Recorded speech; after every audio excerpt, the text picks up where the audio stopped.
tuluyan ng pinasukan ng ibang pamilya, mga Aquino. Ang nakakigimbal na basbas ni Chris Aquino na pilit itinatago sa namumuong relasyon ni Bibi at Riza May.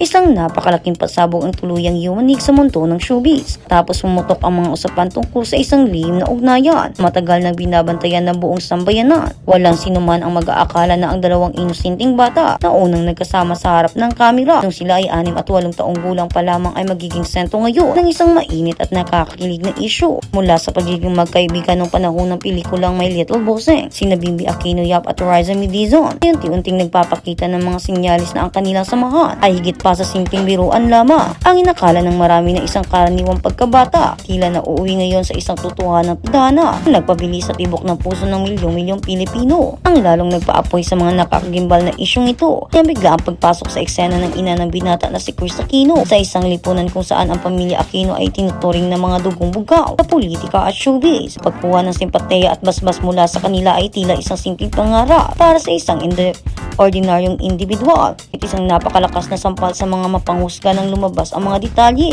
Mismo si Chris Aquino ang nagbukas ng malaking pintuan para kay Riza May. Simpleng tawagan ng manugang sa pagitan ng mga pamilya at ang tahas ng pagbibigay ng suporta ng matapang na ina ay hindi lamang isang ordinaryong eksena, di isang formal na pagbasag sa matataas na pader ng antas sa lipunan upang tanggapin ang dalaga sa kanilang maigpit at eksklusibong buhay. Hindi may kakaila na uhaw na ang mga manunood sa mga piki at pilit na pinagtatambal na artista sa telebisyon. Dito pumasok ang kakaibang lakas ng tambalang Bibi at Riza May. Ang kanilang pagtitinginan ay hindi dumadaan. Mabilis ang pag-aaral ng manunulat. Di nag-ugat sa isang dekadang organikong pagkakaibigan sa bawat pagsuri ng mga mapanuring mata ng publiko. Malinaw na nakikita ang pambihirang kilos ng binata tuwing kasama niya si Aling Maliit. Ang pagiging sobrang protektibo, ang pagpapakita ng matinding paggalang at ang nakakapanindig balahibo ng mga tinginan ay malinaw na nagpapahiwatig na mayroong isang malalim na spasyo sa puso ni Bibi na nakalaan lamang para kay Riza. Isang damdaming hindi kailanman mabibili ng anumang kasikatan o kontrata sa network. Sa kabila ng matinding kilig na nararamdaman ng bansa, hindi rin nakaligtas ang dalawa sa malulupit na kuko ng mga mapanilang chismis. Marami ang mga gawa-gawang kwento ang pilit na ipinapakalat pang sirain ang magandang imahe ng kanilang samahan. Kasama na ang mga balibalitang lumalayo na ang loob ng binata dahil sa ibang mga pangalan sa industriya. Subalit nananatiling matibay ang pundasyon ng kanilang pagkakaibigan. Ang mga palihim na tawagan at komunikasyon kung kamera ay sapat na ebidensya na hindi basta-basta matitinag ang kanilang malalim na koneksyon. Wala mang araw-araw na pagpaparamdam sa telebisyon. Ang kanilang tahimik na pagpapalitan ng suporta ay nagpapatunay. Ang tunay na pag-aalaga ay hindi na nga kailangan ng palaging atensyon ng nakararami. Sa uli, ang pinakamabigat na patunay na nagpapatibay sa tila nakatakdang tadhanan ng dalawa ay nakasalalay sa matibay na paninindigan ng pamilya. Naging malinaw na pahayag ni Bibi noon pa man na kung hindi gusto at aprobado ng kanyang ina ang isang babae, tsak na hindi rin tayo ito tatanggapin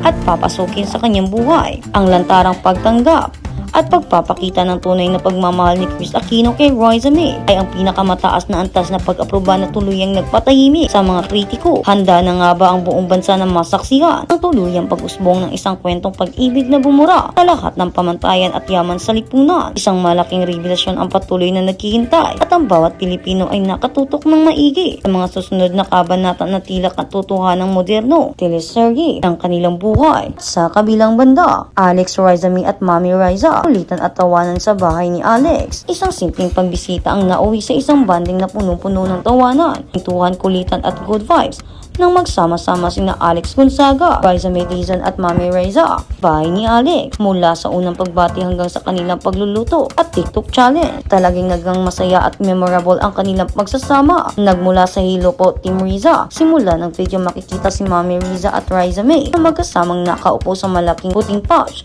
sa receiving area ng bahay ni Alex. Si Mami Riza mismo ang unang bumati sa kanilang audience ng Hilo po Team Riza. Pagkatapos sinabi rin niya na andito sila sa bahay ni Ma'am Alex. Habang pinapakita nila ang malalaki at magagandang receiving area, pansin nila ang tila awak ng lugar at pinag-uusapan pa kung office ba o reception area iyon. Habang nagkukwentuhan, binanggit din nila na may mga behind the scenes silang ipapakita at may mga tanong na haharapin mamaya. Pero sa likod ng excitement, may isang aminadong kinakabahan sa kabila ng pagbisita ni Mami Riza. Pagdating ni Alex na wala ang kaba, hindi nagtagal dumating na si Alex Gonzaga na nakasuot ng polka dot outfit. Pagkakita niya kay Mami Riza at Riza May at silang nagbatian at nagyakapan. Bilis naging magaan ang atmosphere dahil sa natural na pagiging makulit at palabiro ni Alex. O silang magkatabi sa couch habang nakahandang juice at iba pang pagkain. Habang nagkukwentuhan, nabanggitin nila ang kanilang pagpupuyat at mahabang banding dahil iba-iba raw ang kanilang trip. Umabot ang kanilang kwentuhan hanggang madaling araw at maging alas 3 ng umaga. Kinamatisang manok ang espesyal na aabangan ni Alex. Pagkatapos ng kanilang kwentuhan, lumipat silang tatlo sa malaki at magandang kusina ni Alex. Dito ay kwento ni Alex kung bakit excited siya sa kanilang video. Noong panahon ng kanyang pagbubuntis, isa sa mga content na napanood niya ay kay Riza May at doon din niya nakilala ang kinamatisang manok. Gustuhan daw niya ito kaya naging isa ito sa mga pagkain na gustuhan niyang hanapin at ipaluto. Kaya naman ngayong magkasama sila, excited si Alex na magpaluto siya ni Riza at matikman muli ang pagkain kanyang nagustuhan. Habang nasa kusina, hindi rin nawawala ang asaran at tawanan. Kahit simpleng usapan ay nagiging nakakatawa dahil sa natural na chemistry nilang tatlo. Sa lababo, mas lalo pang naging makulit. Mula sa kusina, nagtungo silang tatlo sa lababo. Riza May ang nagugas ng kanyang mga kamay habang nasa tabi niya si Alex at Mami Riza. Habang naguhugas si Riza, nagsimula ng kumanta at magpatawa sina Alex at Mami Riza gamit ang manganta na. Napunta rin ang kanilang kwentuhan sa iba't ibang dialect, kabilang ang Bisaya at Kapampangan. Pero dito rin lumabas ang isang nakakatuwang moment ni na Alex at Mami Riza. Dahil mukhang natuwa at naging komportable si Alex kay Mami Riza. Naging mas makulit siya ito at pabirong lumapit na parang akmang halikan sa pisngi si Mami Riza. Hindi naman ito tuluyang nangyari. Pabereng gesture lang na lalo pang nagdagdag sa masayang atmosphere ng kanilang bonding. Samantala si Riza May ay tawang ng tawa habang pinapanood ang kanilang kalukuhan. Makakalimutan mo yung problema mo. Dito rin ibinahagi ni Mami Riza ang kanyang unang pakiramdam bago makasama si Alex. Aminado siyang sobrang kinakabahan at natatakot siya noong una. Pero nang tuluyan na niyang makasama si Alex, nagbago ang kanyang impresyon. Ibang-iba pala ang personality nito kapag nakasama mo na sobrang kulit at komedyante. Kaya parang nakakalimutan mo ang mga problema mo. Pero syempre, hindi hahayaang palampasin ni Alex ang ganoong linya ng walang sariling ngirit. Agad siyang nagtanong, anong problema mo? Bakit marami kang problema? Doon na naman sumabog ang tawanan nilang tatlo. Ang TikTok challenge na nauwi sa tawa. Bago matapos ang kanilang banding, pumesto sila tatlo sa harap ng cellphone na naka-tripod para gumawa ng TikTok video. Si Alex ang naging direktor at binigyan sina Riza May at Mami Riza ng iba't ibang instruction kung paano babatiin ang kanilang audience gamit ang iba't ibang emosyon. Happy version. Una, ginawa nila ang masayang version.